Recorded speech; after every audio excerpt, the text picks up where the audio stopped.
Hello everyone, I'm Dr. Swati, I'm a periodontist, and this video I'm going to discuss a very important topic for the boards. The topic is diabetes. How do you prepare for topics like these? How do you study for national dental boards, not only diabetes but many different topics? And through diabetes, I'm going to tell you how we teach at board aspirants. In diabetes, you have to understand why the boards are even focusing on this question.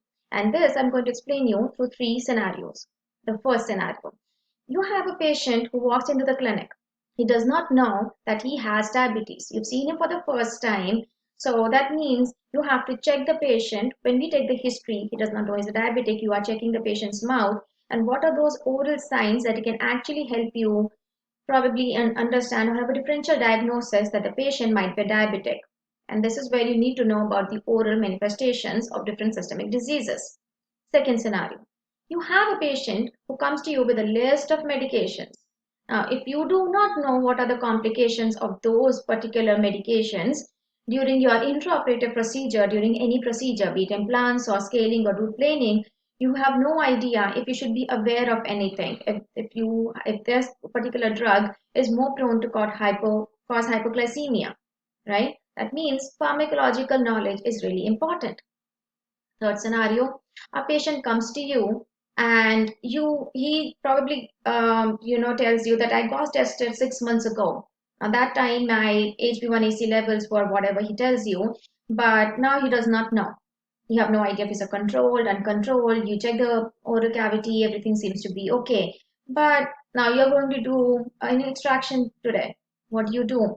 Even if you send him for HB1AC, what are the levels you should be aware of, or random, or your lab knowledge is that what it is tested, right? You can't just say, okay, I'm sending a physician. You can actually say that, but it would be nice if you can actually ask for the physician and you can check the lab levels, and after that you decide if I'm going to do a procedure that day or not.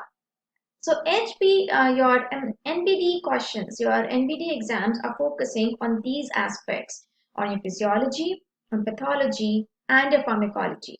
The major thing is how do you actually even study for these topics, because even dental decks, these topics are given under different headings. And that's where we come. We help you understand these topics from different sources, from different physiology, pharmacology, and pathology aspect combined all together. And I'm going to explain you how. Let's get started.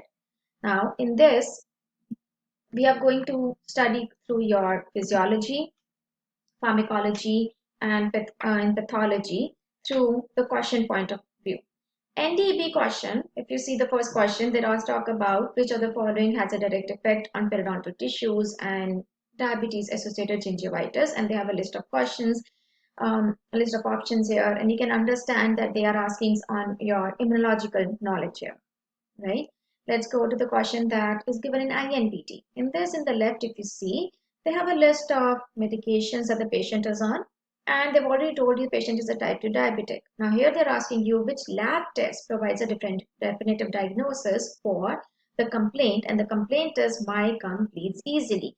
If you do not know if this is a complication associated with the drug, or if this is a complication associated with which drug, you will not be able to answer this question. That means you have to know about the drugs, you have to know how each drug actually operates, and what are the complications, and then you will be able to answer this question, right?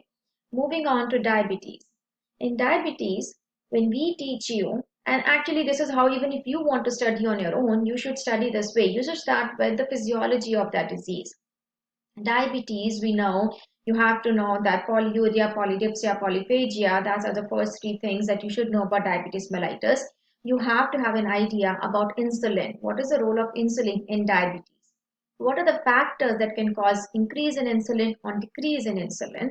And what happens if you have an increased insulin? Because that is the whole story behind diabetes. So if you go in DEX, the physiology, there's a very good page that talks about factors that cause increase or decrease in insulin. Where is insulin secreted for? What happens when there is hypoglycemia? Coming to pathology. Again, there is a very good definition about diabetes mellitus, type 1 diabetes, type 2 diabetes.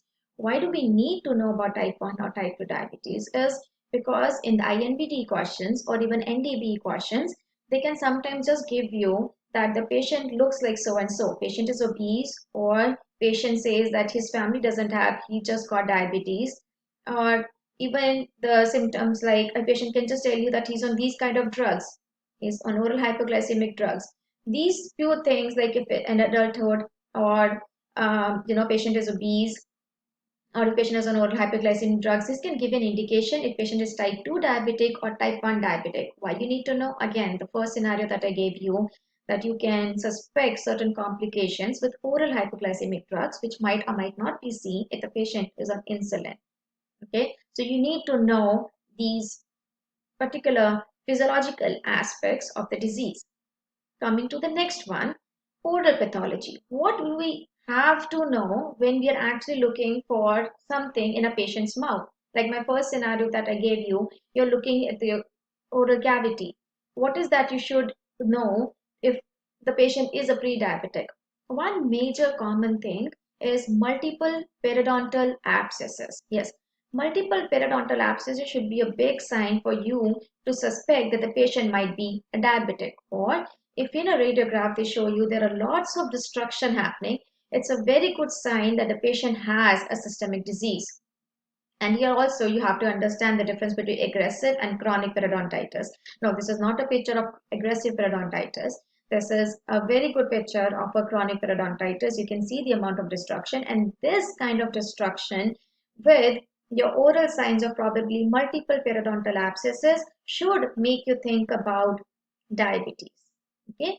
Diabetes periodontitis is the sixth most common complication of diabetes. Again, a very common question, a very common topic. And from there, your discussion might go, or your questions might go towards periodontitis, or actually they might just stick to diabetes. That just depends upon the examiner. Coming on to the next topic on pharmacology. About pharmacology, now this is something that mostly students struggle with. How do I remember the drugs? So my tip for remembering the drugs is it's not easy to remember the drugs. You have to literally give time to remember the drugs.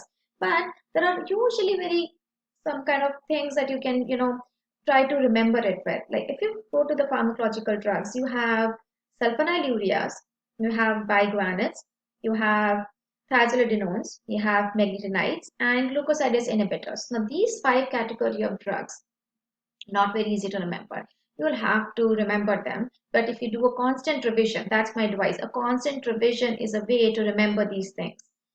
Now, how do you remember the drugs that come under these categories? So under the sulfonylureas, if any drug you see with the name ending in amides or rides or glippy, that should be a hint this is a sulfonylurea. So if they give you a drug like glipizide, okay, or torsemide, you should have an indication, oh, this is the talking about sulfonylurea. For biguanides, the most common example, often they will you only read the name is metmorphin. For thiazo, it's end with O's. So if you can see rosiglitazone or pioglitazone. For magnetides, it ends with ides, like grapaglutinide, and glucosidase, it's agalbose. Okay. Now, again and again, you have to go through these names. You'll have to remember these names. It's not a one-day job. You'll have to constantly keep it revising. Get one day difficult, second day difficult, but after 1 week or 2 weeks, slowly, your mind will get accustomed to these names, and just the names. If you see, you'll be like, yeah, I know this is sulfonylurea. Okay. And one thing about sulfonylureas is that it is the drug that is very commonly known to cause hypoglycemia. So most commonly, this drug can cause low blood sugar. So if in the history you see that the patient is on a drug like torsemide or glipizide, you should be aware that they might have a caution on hypoglycemia, or if they ask you what is the most common complication you should be aware of, yes, hypoglycemia. Okay, so each drug has something. Okay. Let's go to the mechanisms. Again, now this particular chart that we usually give every student in our notes, this will probably just help you remember, okay, why would this cause something? Why would it not cause something? Just a way to remember, another way to remember. Coming to a very important aspect, again, diagnostic test. Like I was mentioning you, what could you tell the patient to get tested for? Or if the patient actually comes to you in the history, patient does not know his levels, you're going to actually read the lab test, right? In the lab test, you have to know the knowledge of plasma glucose concentration, your random. your fasting or 2-hour postprandial or your glycosylated hemoglobin, HbA1c most commonly called, right? So you have to know these levels. It will be given there. If you do not know this is the normal or this is not the normal one, then how will you decide if I'm going to do a surgery today or not? HbA1c, that's most commonly done. Again, there are questions on HbA1c. How often do you repeat it? So you have to know what's HbA1c. HbA1c is the amount of glucose that's there in your RBCs. And RBCs have a life of 120 days. So that means they destroy after 120 days. So this glucose levels that have to be estimated is usually done at a period of 3 to 4 months. Makes sense. What is the normal levels of HbA1c? 4 to 6%. There is a whole chart on what are the normal levels, what are the levels at which you can say the patient is a controlled diabetic or an uncontrolled diabetic. And that is what you have to know. Coming on to dental management considerations, something that I've been telling you, that if you know that my patient has diabetes, you understood from the science. If you know your patient is on drugs like sulfonylurea and you know that a patient might actually be prone to hypoglycemia during the procedure. Third thing, you've determined from the pharmacological, from the lab test, that a patient has H1AC levels of so and so. Then you have to look about the considerations.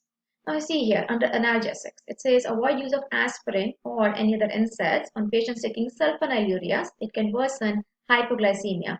So, sulfonylureas is something you really have to be considerate about when you are doing diabetes.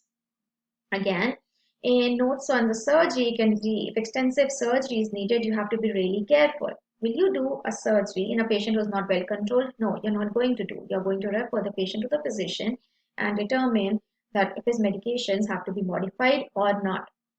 In anesthesia, no issues if diabetes is well controlled. Again, if the patient is well controlled, you can actually have no issues. But again, there is a dose of epinephrine that should be limited. And these are the things you should know.